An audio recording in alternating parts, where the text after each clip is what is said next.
عمر رضی اللہ تعالیٰ عنہ نے جب 6 صحابہ کا نام لیا تھا، ان میں حضرت علی رضی اللہ تعالیٰ عنہ، حضرت زبیر رضی اللہ تعالیٰ عنہ، حضرت طلحہ رضی اللہ تعالیٰ عنہ، حضرت عثمان رضی اللہ تعالیٰ عنہ، حضرت سعد رضی اللہ تعالیٰ عنہ، حضرت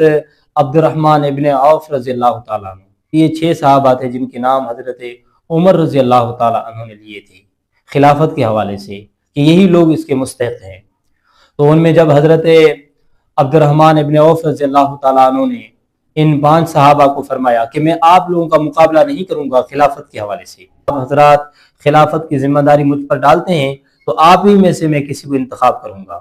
تو ان حضرات نے اسی پر ہاں کہا، اور حضرت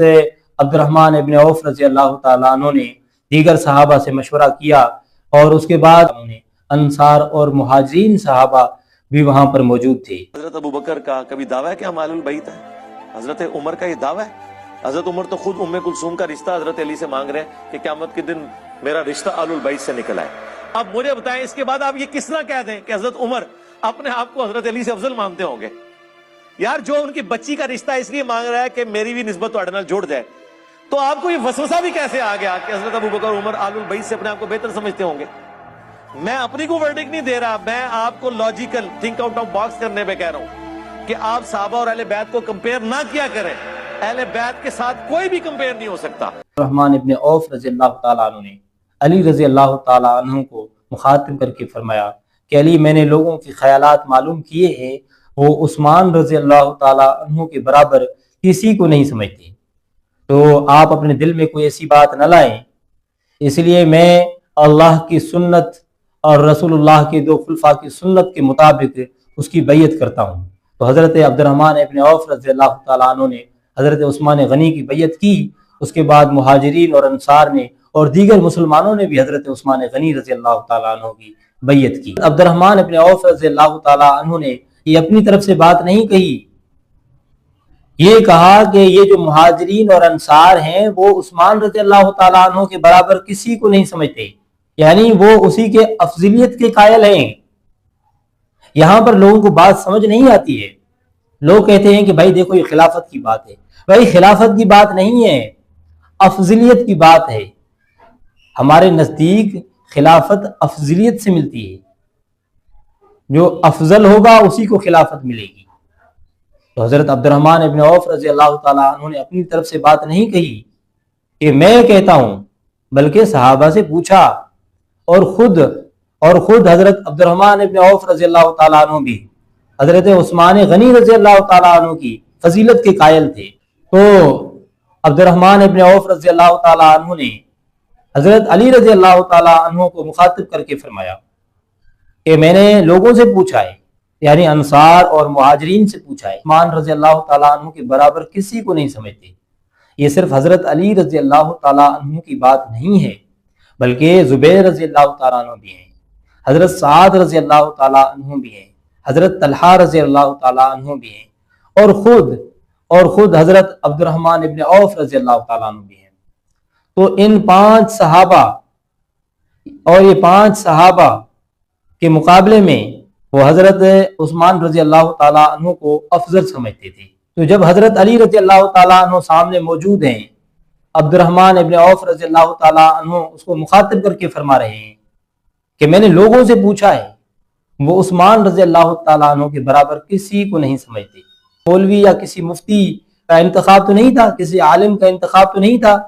یا کسی محدث یا کسی، وہ صحابہ ہیں جو رسول اللہ صلی اللہ علیہ وسلم کے بعد مہاجرین اور انصار ہیں، ان کا انتخاب ہے۔ وہ کہہ رہے ہیں کہ ہم عثمان رضی اللہ تعالیٰ عنہ کے برابر کسی کو نہیں سمجھتے۔ ہم لوگوں نے یہ رٹا لگایا ہوا ہے کہ بھائی وہ خلافت الگ چیز ہے، افضلیت الگ چیز ہے۔ بھائی خلافت ہی افضلیت کی دلیل ہے، جو خلیفہ بنے گا وہی افضل ہوگا۔ حضرت ابو بکر رضی اللہ تعالیٰ عنہ نے حضرت ابو عبیدہ بن جراح رضی اللہ تعالیٰ عنہ سے فرمایا تھا کہ ہم آپ کی بیعت کرتے ہیں، آپ کو نبی صلی اللہ علیہ وسلم نے امین بنایا ہے اس امت کا، کہ آپ اس امت کے امین ہیں۔ حضرت ابو عبیدہ بن جراح رضی اللہ تعالیٰ عنہ نے فرمایا کہ نہیں، آپ تو نبی صلی اللہ علیہ وسلم کے ساتھی ہیں، آپ کو نبی صلی اللہ علیہ وسلم نے امامت کے لیے کھڑا کیا تھا، اور جس کو ہماری امامت کے لیے نبی صلی اللہ علیہ وسلم نے کھڑا کیا تھا تو ہم اس سے آگے کیسے بڑھ سکتے ہیں؟ ابو عبیدہ بن جراح رضی اللہ تعالیٰ عنہ فرما رہے ہیں۔ اس کے بارے میں حضرت ابو بکر رضی اللہ تعالیٰ عنہ کے بارے میں، وہ اس کی افضلیت کے قائل تھے، اور اس کے بعد حضرت عمر رضی اللہ تعالیٰ عنہ بھی حضرت ابو بکر رضی اللہ تعالیٰ عنہ کی افضلیت کے قائل تھے کہ سب سے زیادہ اس امت میں حضرت ابو بکر رضی اللہ تعالیٰ عنہ افضل ہیں۔ تحریک میں کہ جب حضرت عمر رضی اللہ تعالیٰ عنہ کو کسی نے آ کے بتایا کہ لوگ کہتے ہیں کہ حضرت عمر رضی اللہ تعالیٰ عنہ کا جب انتقال ہو جائے گا تو میں فلاں آدمی کی بیعت کر لوں گا، تو حضرت عمر رضی اللہ تعالیٰ عنہ نے لوگوں کو جمع کیا، اور اس کے بعد حضرت عمر رضی اللہ تعالیٰ عنہ نے فرمایا کہ مجھے کسی نے آ کے بتایا ہے کہ فلاں آدمی یہ کہتا ہے کہ میں حضرت عمر رضی اللہ تعالیٰ عنہ کے انتقال کے بعد میں فلاں سے بیعت کر لوں گا، تو خبردار ہو جاؤ، حضرت ابو بکر رضی اللہ تعالیٰ عنہ کی جو بیعت ہوئی تھی، وہ جو خلیفہ بنے تھے، حضرت ابو بکر رضی اللہ تعالیٰ عنہ جو خلیفہ بنے تھے، وہ جو اس کو فضیلت حاصل تھی، کسی اور کو ایسی فضیلت حاصل نہیں ہے۔ حضرت عمر رضی اللہ تعالیٰ عنہ فرماتے ہیں کہ جو ابو بکر خلیفہ بنے تھے، جو اس کو فضیلت حاصل تھی، تو وہ جو اس کی عظمت تھی اور اس کی فضیلت تھی، کسی اور کو وہ حاصل نہیں ہے جو ابو بکر رضی اللہ تعالیٰ عنہ کو حاصل تھی۔ آج لوگ اس بات کو ماننے کے لیے تیار نہیں ہیں، کہتے ہیں کہ ہم سنی ہیں، ہم اہل سنت کو مانتے ہیں۔ تو جب بھائی آپ اہل سنت ہیں تو اہل سنت کا تو یہ موقف نہیں ہے نا کہ علی رضی اللہ تعالیٰ عنہ حضرت ابو بکر سے افضل ہے، یا عمر رضی اللہ عنہ سے افضل ہے، یا حضرت عثمان سے افضل ہے۔ یہ اہل سنت کا موقف نہیں ہے، یہ شیعہ کا موقف ہے۔ اور اگر وہ بندہ 100 دفعہ بھی کہے کہ میں اہل سنت میں ہوں تو اس کی بات کا اعتبار نہیں ہے، کیونکہ وہ اہل سنت کے موقف کے خلاف اپنا موقف دے رہا ہے۔ یہاں پر آپ دیکھیں نا کہ جو حضرت عبد الرحمن ابن عوف رضی اللہ تعالیٰ عنہ نے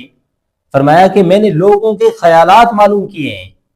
وہ عثمان رضی اللہ تعالیٰ عنہ کے برابر کسی کو نہیں سمجھتے۔ تو یہ بڑی بات ہے، آپ اس کو سوچیں